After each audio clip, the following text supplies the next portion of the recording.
Les associations jeunesse et les partenaires du réseau FFE Outre-mer se mobilisent pour te recevoir quels que soient tes résultats. Rejoins-nous donc en direct pour les animations artistiques, plateaux télévisés et remise des prix jeunesse des FFE Days 2014.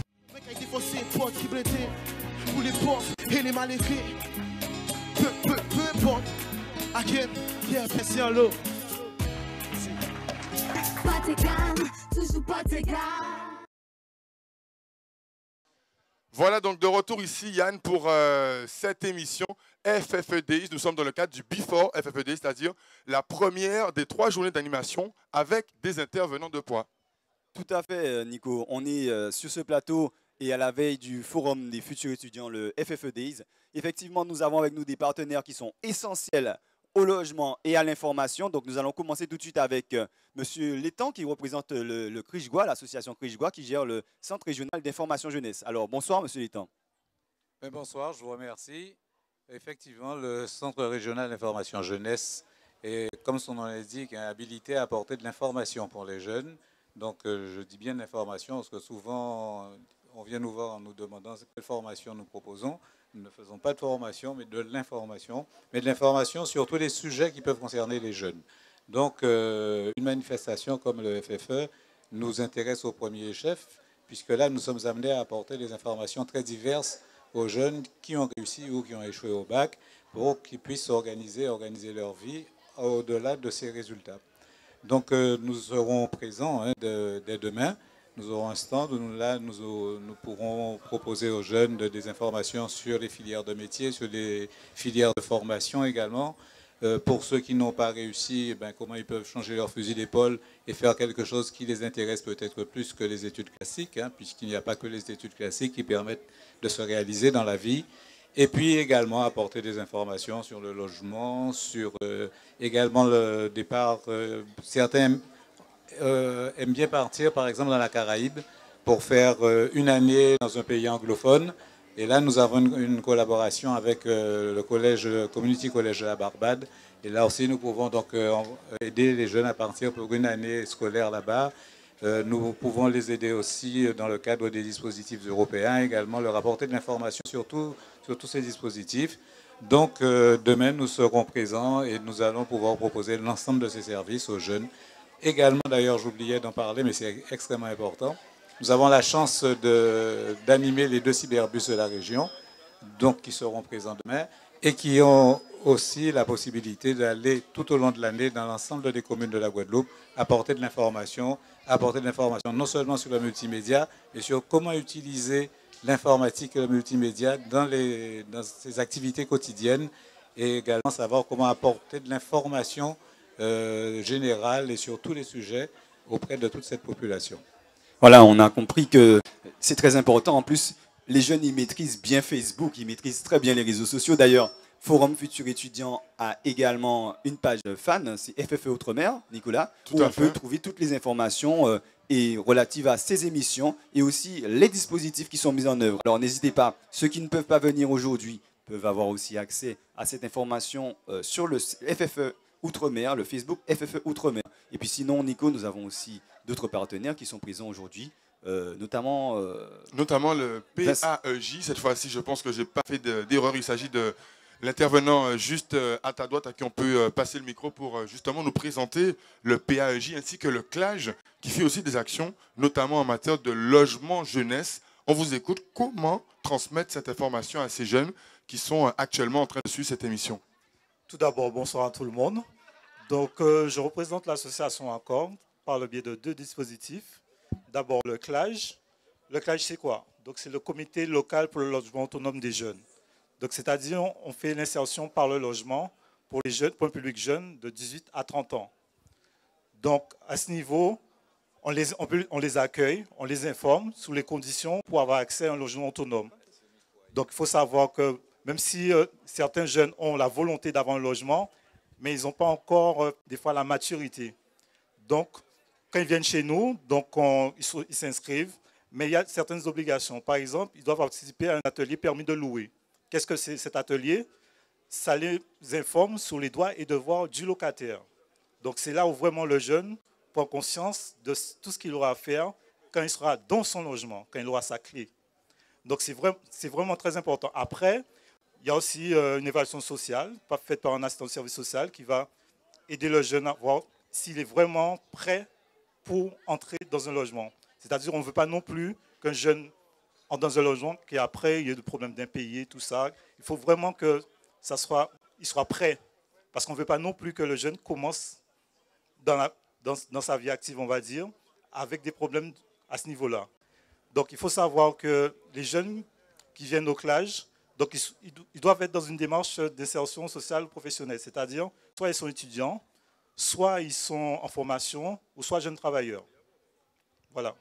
Donc c'est pas mal, c'est vraiment pas mal, puisque je sais au niveau du CRIJ aussi, il y a des informations pour ce type de logement. Il n'y a pas que les étudiants boursiers qui peuvent bénéficier des aides du CROUS et être en logement social étudiant, mais il y a aussi des dispositifs comme ces foyers jeunes travailleurs pour les jeunes en apprentissage et aussi pour les jeunes qui sont dans une démarche d'insertion.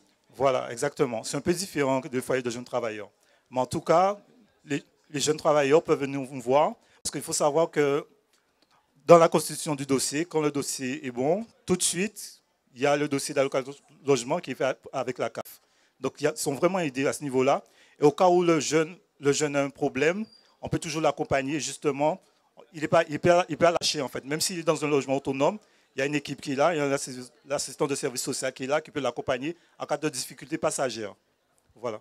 Donc, c'est très, très important. Donc, vous serez là demain aussi avec nous sur le FFEDI. Mais on peut aussi avoir d'autres informations vous concernant. À quel niveau? Comment on peut contacter le CLAJ? Donc en fait, le CLAJ se situe au niveau, à côté du CREPS, au niveau de l'ancien Rodel Bleu. Donc on est là, donc vous serez accueillis par une chargée d'information et d'orientation qui va expliquer toutes les démarches. Donc il faut savoir aussi que le CLAJ travaille avec les propriétaires, c'est-à-dire les personnes qui ont des logements, ils sont intéressés à louer pour des jeunes, ils peuvent nous contacter parce qu'on peut les mettre en relation avec des jeunes. Donc là, c'est bon pour le CLAJ. Là, je vais vous parler du deuxième dispositif, c'est le point accueil écoute jeune. Donc c'est un dispositif qui est destiné aux jeunes de 15 à 25 ans et les parents de ces jeunes. Donc c'est un point d'accueil, c'est-à-dire le jeune ou le parent qui a une certaine difficulté passagère ou plus durable peut venir pour s'informer. Il sera écouté. D'abord, il y a une écoute et en fonction, soit on les forme par rapport à sa problématique, mais aussi on peut l'orienter vers un organisme spécialisé, un de nos partenaires, pour justement l'aider à résoudre cette problématique. Donc il faut savoir que le point d'accueil, c'est anonyme, gratuit, sans démarche administrative, avec ou sans rendez-vous. Donc on se situe toujours sur le même site que le CLAJ. Voilà. Donc c'est vraiment très intéressant. Nous avons pu constater qu'il y a un ensemble d'actions qui sont menées pour les jeunes, notamment par des institutionnels associatifs, puisqu'on a pu comprendre que le CRIJ était aussi une association. Et je crois que nous avons aussi une autre association qui... Oui, d'accord. Donc il faut savoir que surtout pour le PAEJ, on travaille vraiment sur un réseau de partenaires, en fait, avec des acteurs de proximité, tels qu'Entraide Guadeloupe, la maternité consciente. C'est vraiment un réseau de partenaires, c'est-à-dire le jeune ou le parent qui vient, on peut directement le mettre en lien avec ses partenaires. Parce que c'est toujours difficile quand on est en difficulté de frapper à pleine porte. Donc en venant nous voir, on peut faire le lien entre le jeune et le parent et d'autres organismes. Tout à fait. Donc vous serez présent aussi avec nous demain. Alors c'est vrai qu'on doit faire un peu vite puisque nous sommes dans un plateau où l'heure tourne. Demain vous nous retrouvez pour ceux qui prennent l'émission au Four FFED, mais nous avons aussi avec nous un acteur associatif, un jeune qui représente un groupe, même je dirais même deux, qui va se présenter tout seul. Il est assez grand pour ça. Merci. Oui, donc ce soir, je représente l'association L'Eureka et l'association Guadeloupe Factory. Donc, mais tout d'abord, j'aimerais remercier vraiment les organisateurs, puisque depuis ce matin, je vois tout le travail qui est fait. Et ça fait un certain nombre d'années qu'on travaille ensemble. On a déjà travaillé sur 12 opérations, notamment à Paris. Et donc, l'Eureka, c'est une association qui a pour objectif d'accompagner tous les porteurs de projets, donc tous ceux qui veulent se lancer dans l'entrepreneuriat, et donc les jeunes par différents dispositifs. Donc, on a des réunions mensuelles. Donc on organise donc, autour de l'entrepreneuriat, donc avec un témoignage d'un entrepreneur confirmé autour de différentes thématiques.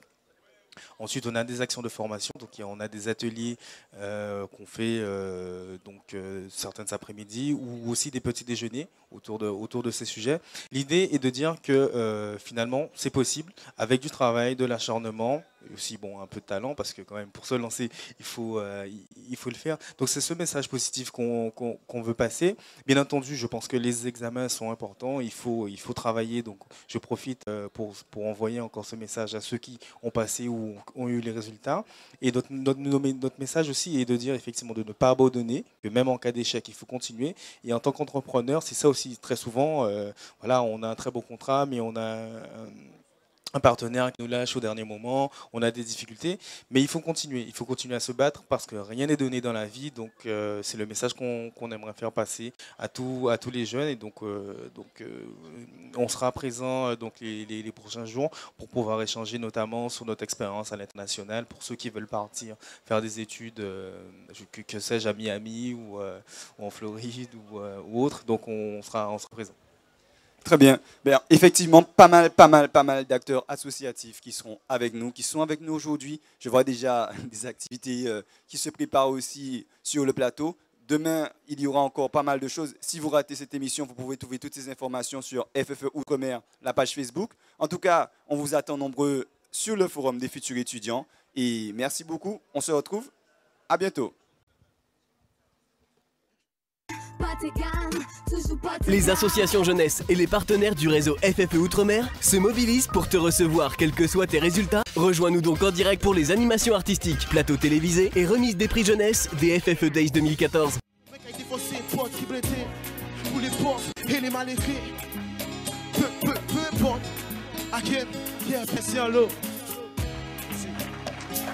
tes gammes, toujours pas tes gars.